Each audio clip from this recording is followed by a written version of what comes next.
the Reds were close on getting Luis Robert Jr. Lou Bob almost was a Red. It was going to cost Edwin Arroyo and another top prospect. Would you have done it right now? No. No. I would. I would because I feel like with the window being as narrow as it is, it's never been as wide, but maybe last year for the Reds in this current era to make a run for the playoffs. And I think Luis Roberts could move the needle a little bit more than some others. Again, I think Edwin Arroyo is going to be a great baseball player. I don't know if it's the right move to trade him as a prospect, but I feel like I'm so high on the Terry Francona, these few years that we have him, that I do want to keep pushing the chips in a bit more. I'm not sure if Luis Roberts is going to be the guy that's going to be a definitive, player for the Reds. It's going to be, all we want him to be, but I would do it. Why wouldn't you do it? I fully agree with pushing the chips in. It is the time that NL Central is among the most winnable divisions in baseball. My concerns with Lou Bob, it wasn't the capital that we would need to move to get him. Yeah. It's his durability and consistency. He's only played over 110 games once in his career. He plays very hard, and you would love to bring that energy into the clubhouse, but at the same time, he gets hurt quite often, almost every season. Yep. And I just don't know if I would move that sort of prospect capital, because we don't know what the other top prospect is. If it's Rhett Lauder, that is a hard no. Oh yeah, I wouldn't do that. Yeah. Chase Burns, hard no.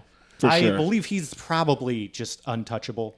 I agree. Within the organization, probably the only guy that truly is. Yeah. I'm sure they entertained Arroyo. Like if it was Arroyo for Lou Bob straight up, I'm fine with that. But if he gets injured again, those $20 million. He's got two $20 million options after playing on $17 million this season, is I believe the contract. If he gets injured again and can't play but 80 games, those $20 million options don't look nearly as good. That's when it becomes a gamble. Yeah. So Yes. they're taking very safe, conservative bets and investments this offseason. The Luis Roberts would definitely be a bit more of a gamble. It's a huge swing. It could have, it's a lottery ticket you buy for sure. Like Yeah. it could transform this lineup. But if he can only be out there half the season, you're not, it's... Availability is such a big commodity. Yeah. Dude, that is my biggest fear, is that he's going to hang out at Club IL. Yeah. That is my number one thing, too. Got enough of that in the outfield already. Exactly. But here's the other thing. Do you think he might have been hanging out at Club IL behind the red velvet ropes because he looked at the White Sox team he was playing with and went, this sucks? I doubt many professional athletes are aiming to get injured. I'm not saying Not getting injured, but like this is going to take me a little bit longer. Yeah. There's not a lot of could see incentive to be in that lineup at times. I could see that. And for then sure. being like, yeah, this is a soft tissue injury. I could play through it if I was in the playoff chase. Yeah. But he was playing at guaranteed rate field. Yeah.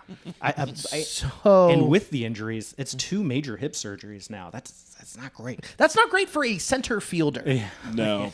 So, like, there is so much that you like there. I just do not, because you look down the line and you go, Edwin Arroyo is obviously going to be the replacement for Ellie De La Cruz. That is your plan, long term. And giving up that for the potential of Luis Robert Jr. doesn't do it for me. But look at what the White Sox did last year with Cease. They didn't trade him until March 13th. There is a chance that they have spring training happens. He goes out. He sets the world on fire. And he says all the right things to the media. And you feel reinvigorated to bring him back in because you are. That is one that raises the ceiling. And it gives our farm system a better chance to have some breakout potential. Maybe you don't even have to move Edwin at that point. Yeah.